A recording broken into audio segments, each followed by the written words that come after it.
Hey, welcome back, Forum, to part 2 of the Brendon O Connell interview that gets into the juicy bits. That exposes the Israeli infiltration into Australia, into our military, into our police forces, into our governments. And here, without any further ado, is the interview with Simon Pallister and Brendon O Connell. Hope you enjoy this just as much as I do. Hey Brendon, during the trial, you had a certain chucklehead appear on the TV screen. Can you tell us all about Rabbi? There was a few of them. Oh, a few chuckleheads. Yeah. Can you tell us about specifically Rabbi David Freilich? Rabbi David Freilich. Isn't he a mate of yours that you have beers with on the weekend? Rabbi David Freilich. Who is he? The Orthodox Jewish nut from the local synagogue. Wow, God. There were a few world's first happened at this trial in good old Western Australia. I like how God works. He often works at the arsehole end of the earth, because Jerusalem 2,000 years ago was the arsehole end of the earth, and you could probably say Perth, Western Australia is the arsehole end of the earth as well. The most isolated regional city in Australia, or in the world.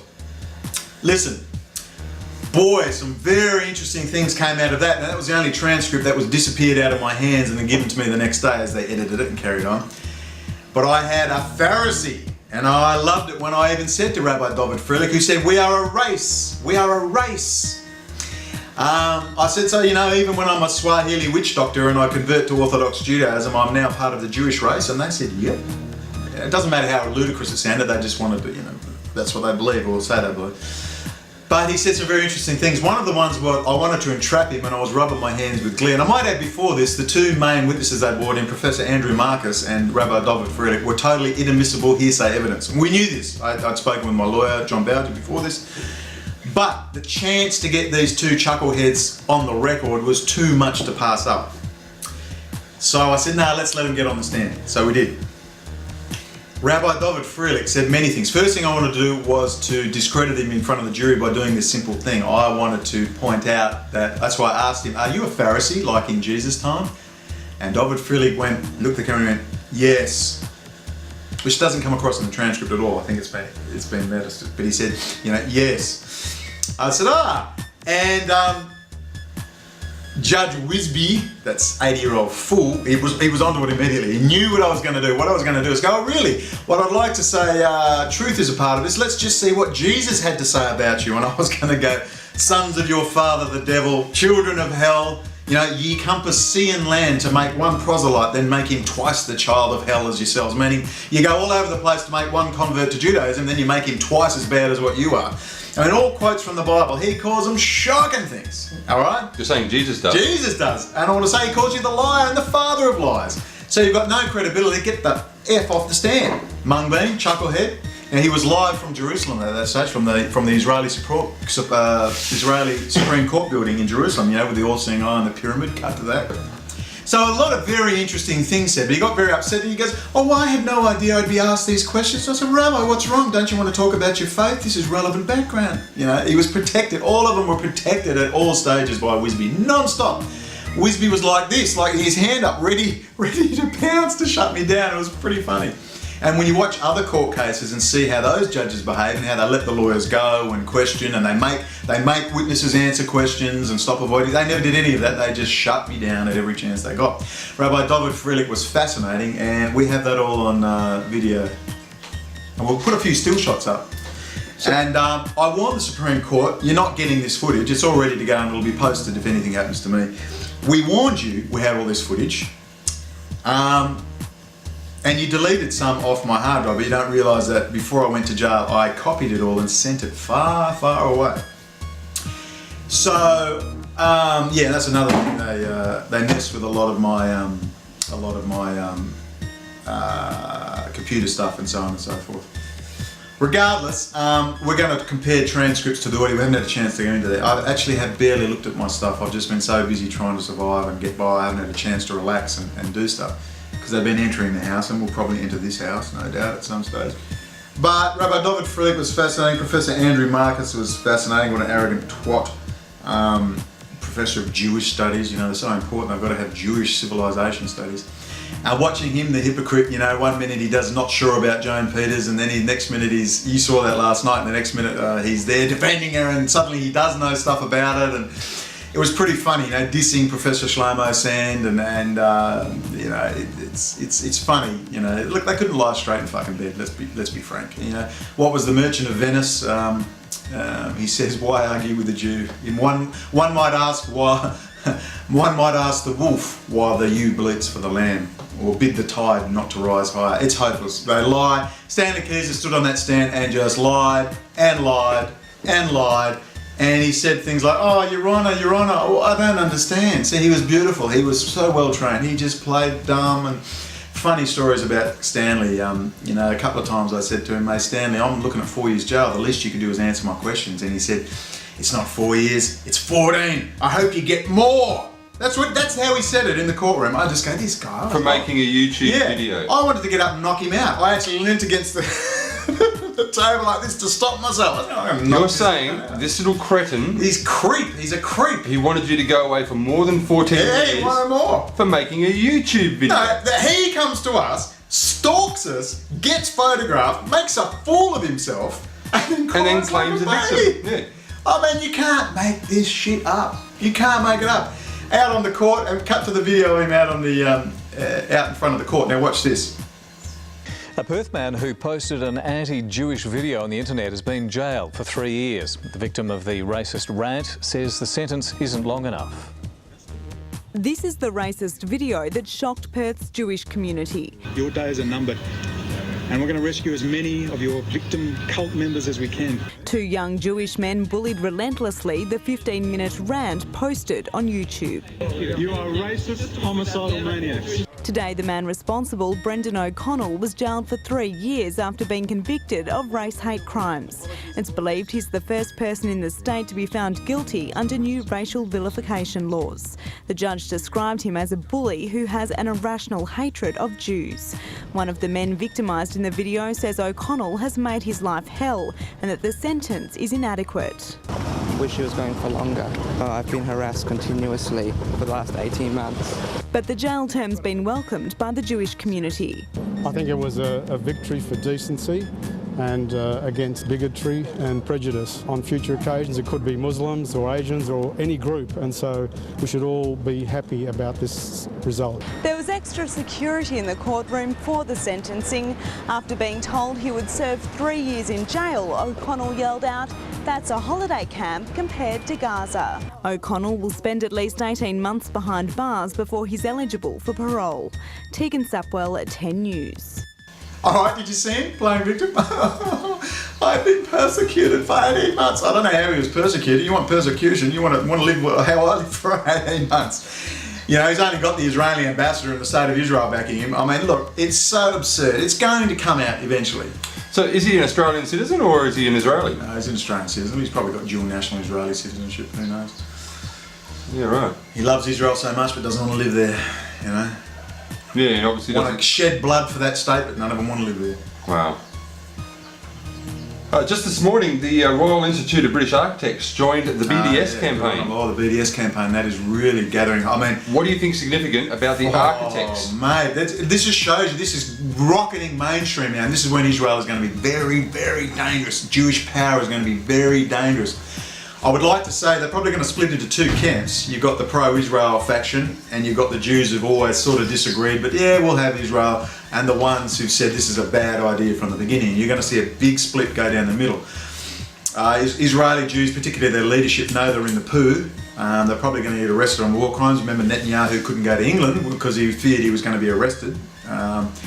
War crimes, suspicion of war crimes. We have all the Orthodox and the ultra-Orthodox, and we must spend a bit of time on Rabbi Ovadia Yosef. And we'll just give an example of how sick Judaism is and how mainstream it is. Now, these clowns, these chuckleheads, and there's a lot of them, they've got nowhere to go. No one's going to take him in when people understand what Orthodox Judaism is and just how sick the Orthodox and mentally ill and lunatic and criminal the ultra-Orthodox are. So they are really getting backed into a corner, and this is where they recruit their most dedicated lunatics, and they'll kill for the Israeli state, the yeshiva military academies where they recruit these clowns from, the kibbutzim where they recruit these clowns from, and they are everywhere and they kill people. Kay Griggs talks about that. Cut quickly to Kay Griggs. I went State Department Near East section and found there was not one single Palestinian, not one single Muslim, religious, Saudi, Jordanian, not one Christian Protestant, not one Roman Catholic, not one plain old American, whatever, from Cornpone. Every single person in all of those offices were either Zionist, Israelis, whatever, and they had pictures all over the wall of Israel, Israel, Israel. They had magazines, Israel Today. I was given a copy of one. And there were yarmulkes, and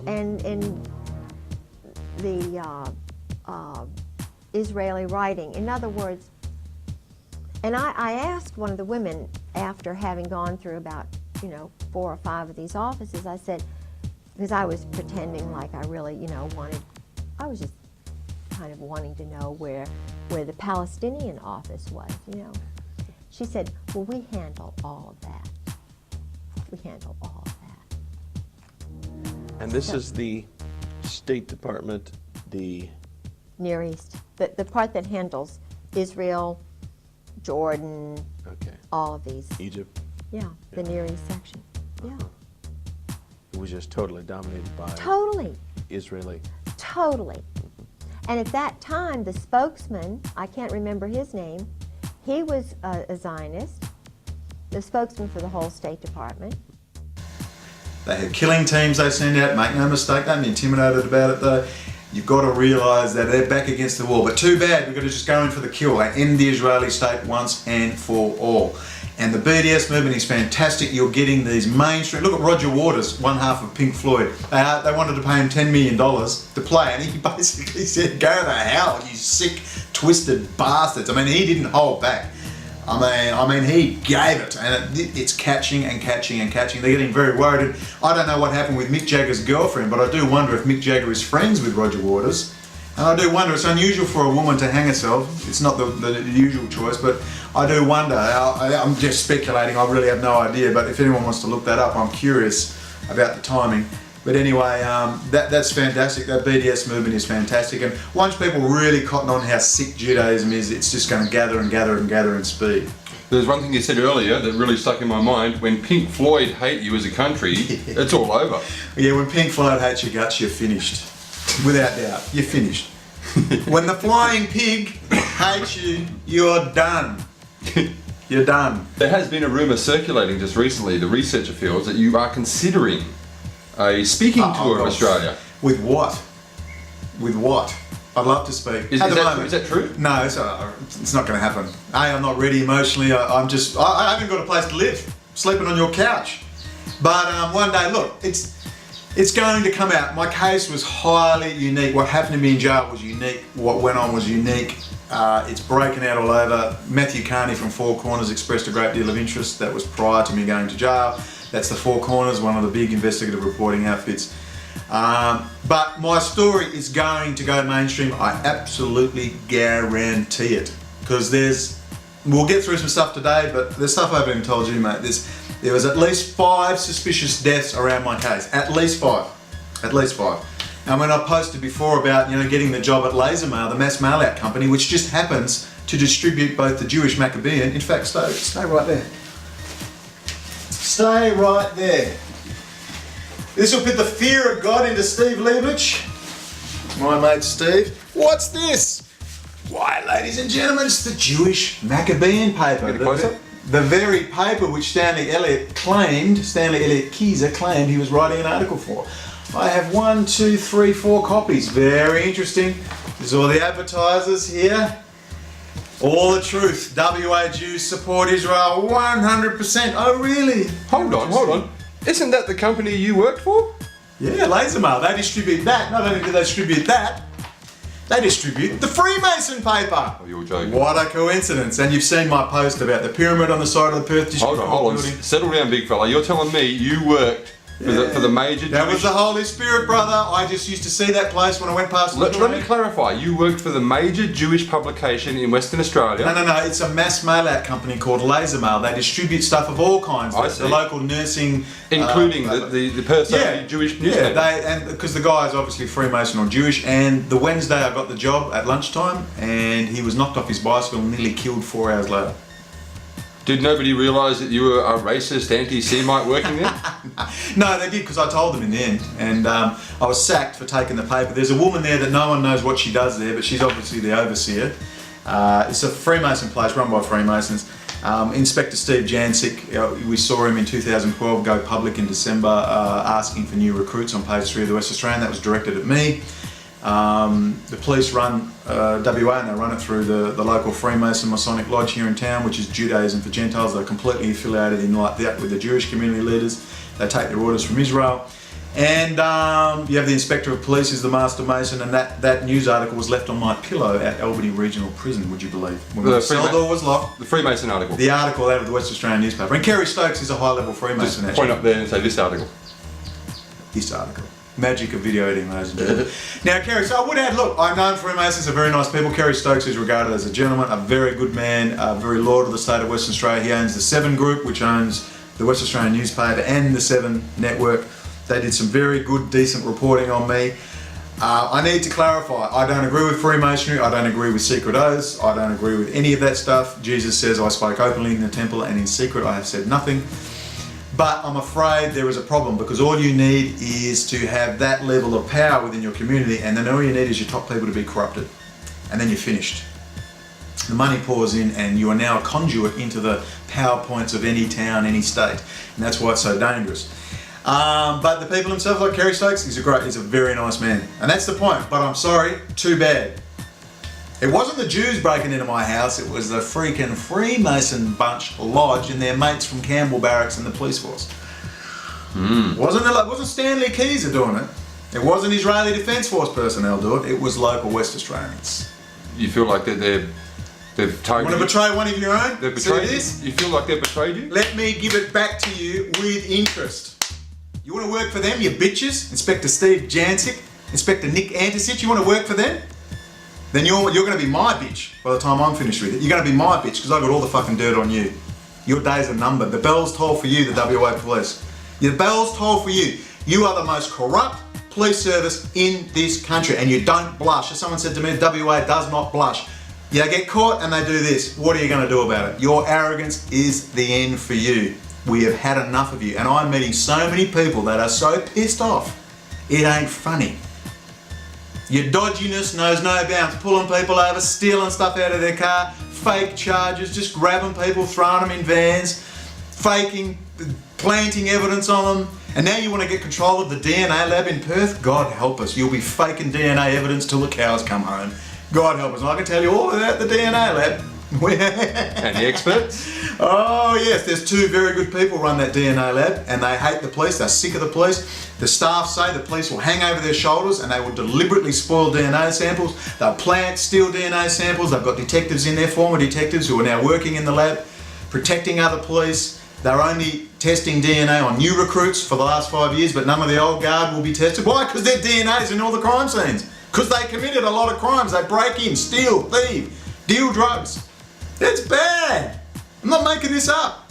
Commissioner Carl O'Halloran, fix your problem.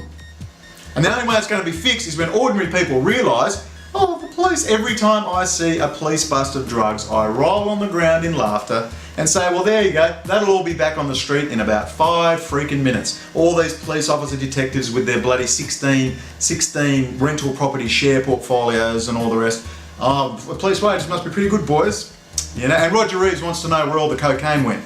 You see, remember, Australian Federal Police, you were just as bad, you were throwing the cocaine back into the water. A ton of cocaine, you were throwing kilo blocks back into the water. They were washing up on the beach for months. That was back in 2001. Roger Reeves, a ton of cocaine. How much even made it to the incinerator? Australian Federal Police, you are drug dealers. State Police, you are the drug dealers. You decide who deals the drugs. You take the bribes. You make me sick. Because you're crooks. I like a crook, because the crook is a crook. and you're the police claiming to be pious and righteous and locking people up for years when you're the biggest drug dealers yourself. And that's what makes me sick. Pretending to be representatives Pretending to be pious members of the community and lecturing and wagging your finger as you better slow down, don't do 5Ks, and you better not jaywalk, and you bloody drugs, and we're going to fix. And I'm just laughing at you. I'm hearing first-hand accounts of what you do, and I'm just going, I just can't. I mean, it was bad, but I didn't know it was this bad. Shocking. Shocking. You know, 2011, Bevan versus the state of Western Australia, where the judge acknowledges it's not the same evidence. You've swapped the high quality pills, the White Shield MDMA ecstasy pills, for some shit pills. It's not even the same evidence. It's acknowledged, and then they just carry on as if nothing has happened. You're bad. You're protected at every level, and it better stop. Okay, now you've been through all this, and you're a bit more clued in to what their legislation is and what's allowed and what's not allowed. What are your thoughts on the vilification legislation? It's bad legislation. I don't just know. I mean, it's bad. It's totally dependent on the people applying it. A lot of grey areas? Oh, grey. It's one big grey, particularly Section 8. Look, they want to get rid of Section 80B, which is conduct likely to offend. Two reasons why. Likely could be anything. To offend, no one has the right not to be offended, basically. That's going to stifle everything. And that is gone. 100%. They've already repealed the Commonwealth legislation in that area. That's Section 80B, conduct likely to offend. It's gone.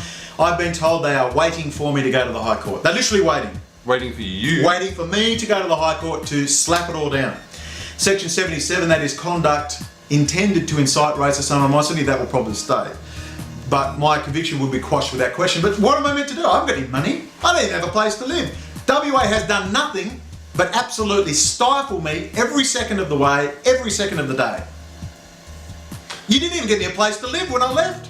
You lied to me, you fucking asshole. How much is the WA government and all their services and all their departments and all their system, how much is it screwed with your life? All day for the last 4.5 years, 18-month lead up to the trial, all day, every day, followed, harassed, cut brake lines, break-ins, smashed cars, you name it. That's the WA police at work there. You're saying little friends. Immeasurable? Non-stop. They had a nervous breakdown. But I was determined not to back down. They do this. Look at the UWA law professor. He's a law professor at the University of Western Australia. Just one example of how far they'll go. They don't care because they run the show and they know nothing happens. They're protected. He got in a scuffle with police. All right, it was all on CCTV. He fought the charge, rightly so, because the police messed up. There were a bunch of cowboys here. The police messed up. They had edited footage. He got the unedited footage and had it on his hard drive in his office at the University of Western Australia. So what did the WA police do? They broke into his office and took the hard drive. That was in the mainstream West Australian newspaper, okay? WA has no shame. No shame. They don't care. The police, you hear this, it's a police state. Let's just, you know, someone confiscates your bong, you know, it's a police state. But I mean, it's a real police state. The police run Western Australia, period. They run it. Would you say on par with China? China's better. China's better. Because you know what, in China, you know where you stand. Here, we're a bunch of sheep. We go, oh, well, I'm in a first world parliamentary democracy. I'm in a first world parliamentary democracy. Rule of court, rule of law. It's a joke. They do what they like. The judge can go, I want you to stand up, twist around 3 times. And if you don't do it, you're in contempt of court. Puts his grable down, hits the table. He's made a ruling. He can rule whatever he likes. No, you can't present that evidence. No, you can't do this. What are you going to do? You're going to go to the Supreme Court? That's where his mates are. So you spend 20 grand going to the Supreme Court. For what? That judge in the Supreme Court is not going to diss and expose his dickhead judge mate in the lower court. They're all friends. They all drink at the same. They're all brother judges in the lodge. Okay? They're not going to do it. They're going to protect each other. You come upon the futility of the whole justice. Don't even enter their system. Don't even bother. You're not going to get justice. All right? You need people on your side, and you better have a team because they will screw with you night and day. They will plant evidence. They will do whatever. The only chance you got is to get to the High Court, which is a very good High Court. Everyone agrees this is one of the best High Courts in Australia's history. Chief Justice Peter French is actually a West Australian boy, born and bred, and he's very good. And they hate WA. They have had enough of WA. But if you've got 20 to 40 grand to get to the High Court, good luck. But if you get in and you're accepted and you're granted leave to appeal, you've got a 90% chance of success. They throw out WA's cases so often, it's become a joke. But what happens? Nothing. No one gets a fine. The judge doesn't get rebuked. He doesn't get a stern talking to. He doesn't get in the paper and embarrassed for his stupid decisions or his corrupt decisions. Nothing happens. There's no consequences. That's why they don't care. And the worst thing that'll happen is they'll just go and get a job at the International Criminal Courts of The Hague. I mean, the International Criminal Courts of The Hague has fast become the drop-off point for all the dodgy judges around the world. That's what do. When you stuff up in your own company, not to worry, in your own country, you can go and get a job in The Hague, in Belgium, wherever it is. I mean, it's just freaking absurd. I mean, you've got the assistant editor of the West Australian newspaper, Colleen Egan, writes a best-selling book about the corruption in this state. She names names. She goes to town on this town.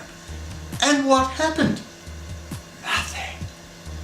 All right, mate, we've got about 3 minutes left. Is there anything you want to say to the people out there who are unsure or not really sure what you're all about? You want to sum up your mission, your focus now that you're out... All I want to do is these two things, and if everybody did it in unison, the war would be over. Got 3 minutes. 3 minutes. 3 minutes. Focus on Israeli intelligence activity around the world and how they're putting their people in everywhere, every nook and cranny of every institution, of every level.